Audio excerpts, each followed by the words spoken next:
একই না অপরিবর্তিত? প্রতি বছরে রমজান আসলে ডিমের দাম কমে, এবছরে কমে। রোজা উপলক্ষে কি দাম কি বেড়েছে না আগের দাম আগের দামই রয়েছে? রোজা উপলক্ষে কি দাম কি বেড়েছে না অপরিবর্তিত? একটু বাড়তে আছে। একটু বাড়তে। অপেক্ষায় দাম প্রধানমন্ত্রী তারেক রহমান এই রমজান মাসকে উপলক্ষে করে এই মাসকে যেন লাভের লভ্যাংশের পরিগণিত যেন না করে সেই বিষয়টি বার্তা দিয়েছিল 18ই ফেব্রুয়ারি গতকাল বুধবার রাত 9টার পরে ওনার প্রথম ভাষণে সেটি জানিয়েছিলেন। আর সেই ভাষণ থেকেই আমরা যেটি বুঝতে পেরেছি যে কোনো দোকানদার সিন্ডিকেটের কোনো ঊর্ধ্বেও যেতে চাচ্ছে না, বা সিন্ডিকেট তারাও চাচ্ছে না, গ্রাহকও চাচ্ছে না। আর কোনো দোকানদার বলছে ভাই আমাদেরও হাত পা বাঁধা। যারা আড়তদার রয়েছে সেখান থেকেই অভিযোগ এসেছে, ওখান থেকেই সিন্ডিকেটের মহড়া বা আখড়া থেকে। 1000 টাকা রোজা উপলক্ষে কি দাম কি বেড়েছে না অপরিবর্তিত?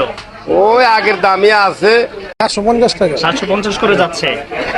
রোজা উপলক্ষ করে কি গরুর গোশতের দাম কি বেড়েছে না কমেছে না অপরিবর্তিত?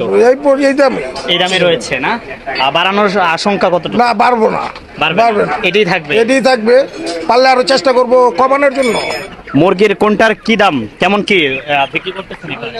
সোনালি 320 টাকা বিক্রি হইতেছে, পরে ব্রয়লার 190 টাকা, পরে লাল মুরগি 190। আচ্ছা, আর কক মুরগি?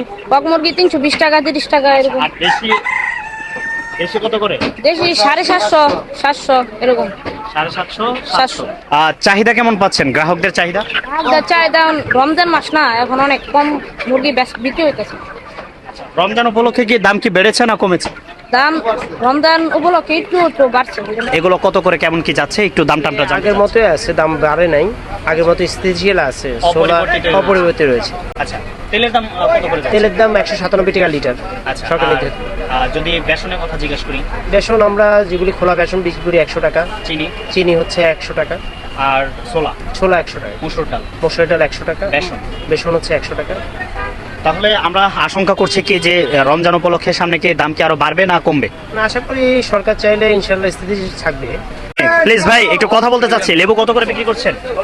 লেবু ভাইয়া বেচতেছে 100 টাকা। 100 টাকা কি মানে হালি না কেজি নাকি? 100 টাকা হালি। 100 টাকা হালি। এই যে 100 টাকা হালি এত টাকা বাড়তি হওয়ার কারণ কি? কারণ আমরা বেশি দিয়ে কিনে আনছি, বেশি বিক্রি করতেছি। আমরা সেটাই জানি। রমজান মাস আসছে, যার কারণে লেবুর দামটা আপনি বেশি। কি মনে করেন যে এই লেবু মনে করেন যে আমি নিজে কিনে আনছি 23 টাকা পিস, আমি বেচতেছি 25 টাকা পিস।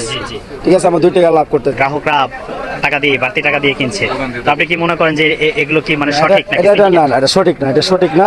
এটা আরতে আপনি খোঁজ খবর নিলে আপনার সব সিন্ডিকেট ভাঙতে পারবেন, খুচরা বাজারে ভাঙতে পারবেন। কারণ আমরা আরত থেকে আনি, ওই জায়গায় গেলে আপনার মূল তথ্য হয়ে যাবে। কারণ আমরা দেখে দেখে চলে যাই আর কি, আমাদের কেনার মতো আর মানে ইয়ে হয় না, কেনার সুযোগ হয় না। 100 টাকা হালি শুনলে আমরা মানে লেবু খাওয়ার ওই আইটেমটা বাদ দিতে হয়।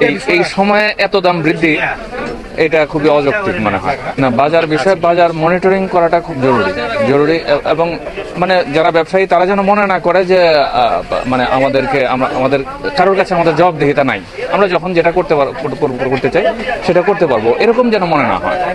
অর্থাৎ মনে হয় যে না, ভোক্তাদের যদি হয়রানি করা হয় তাহলে জবাবদিহিতার আওতায় আসতে হবে, এরকম একটা পরিবেশ যেন সৃষ্টি হয়, সেটাই আমরা চাই। এই মুহূর্তে আমি যেখানে দাঁড়িয়ে রয়েছি সেটি হচ্ছে উত্তরা বিডিআর মার্কেট যেটাকে বলা হয়। তো পুরো বাজারটি আপনাদেরকে ঘুরিয়ে ঘুরিয়ে দেখানোর চেষ্টা করেছি। মাছের দাম কেমন, গরুর গোশতের দাম কেমন, মাছ এবং মুরগির দাম কেমন, শাকসবজি বর্তমানে কেমন দামে যাচ্ছে, আমরা পুরো বাজারটি ঘুরে ঘুরে দেখানোর চেষ্টা করেছি আপনাদেরকে। সেই সাথে আমি আপনাদেরকে আরেকটু জানিয়ে দিতে চাই যে পুরো বাজারের মধ্যে অসন্তোষ প্রকাশ করেছে ক্রেতারা শুধুমাত্র একটি জিনিসে, সেটি হচ্ছে লেবু। এই রমজানকে কেন্দ্র করে মানুষ স্বস্তির নিঃশ্বাস ফেলে ইফতারের সময় একটু লেবুর শরবত খেয়ে, আর সেই লেবুরকে নিয়েই সাধারণ জনগণের যেই মুখে যে কথা শুনলাম বা বার্তা আমরা যেটি শুনলাম সেটি হচ্ছে যে লেবুর সাধারণত যেই দামটি থাকে হালি প্রতি 30 থেকে 40 টাকা, সর্বোচ্চ 50 টাকা, কিন্তু সেই লেবু কিনতে হচ্ছে এক হালি 100 টাকা, 100 থেকে 120 টাকা পর্যন্ত। তো সাধারণ জনগণের কাছ থেকে আমরা যেটি জেনেছি সেই বিষয়টি আপনাদের সামনে তুলে ধরার চেষ্টা করেছি যে সরকারের কাছে কেমনটি ওনাদের প্রত্যাশা। আমি পুরো রমজান মাস কোনো না কোনো বাজার ঘুরিয়ে দেখানোর চেষ্টা করব। আমি আপনাদের সাথেই থাকবো, নাদিম শেখ আদর, উত্তরা, ঢাকা।